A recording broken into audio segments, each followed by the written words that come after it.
On intervient dans 60 à 70% des diagnostics médicaux par un test de biologie médicale.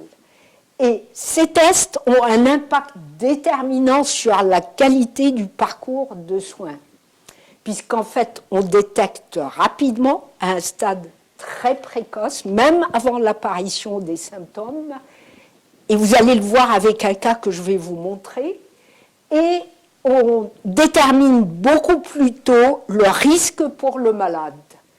Et bien entendu, surtout dans le domaine de la microbiologie, on dit quel traitement il faut donner, cibler, et on peut suivre le pronostic de l'évolution.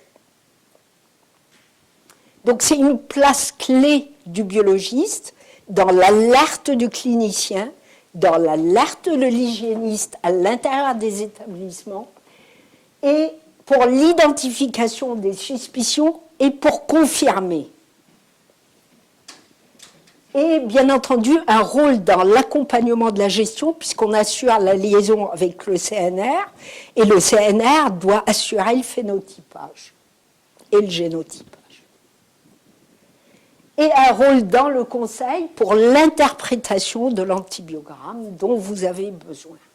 En 2012, c'est tout récent, il y a eu un consensus entre le centre CDC d'Atlanta, le centre d'épidémiologie européen, les Israéliens, les Australiens, c'est vraiment une implication sur le plan international pour définir 3 segments.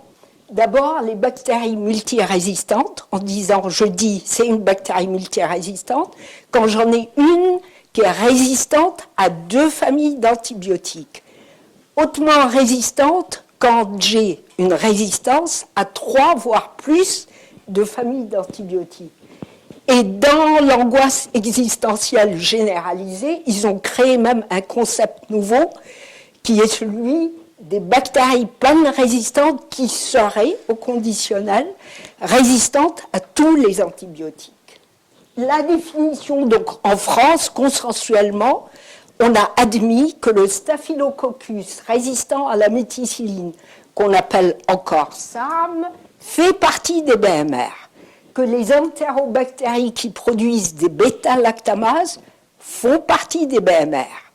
Et c'est seulement depuis 2009 que l'Acinetobacter baumannii a intégré ce petit club privé à la condition qu'il soit résistant à l'imipenem ou sensible à l'imipenem, mais résistant aux autres familles d'antibiotiques, à toutes les autres. Et en ce qui concerne le Pseudomonas aeruginosa, là, il n'y a aucun consensus. C'est établissement par établissement, en fonction du type de l'épidémie, si elle est sporadique, si elle est isolée, que la décision est prise et que les plans d'action se déroulent.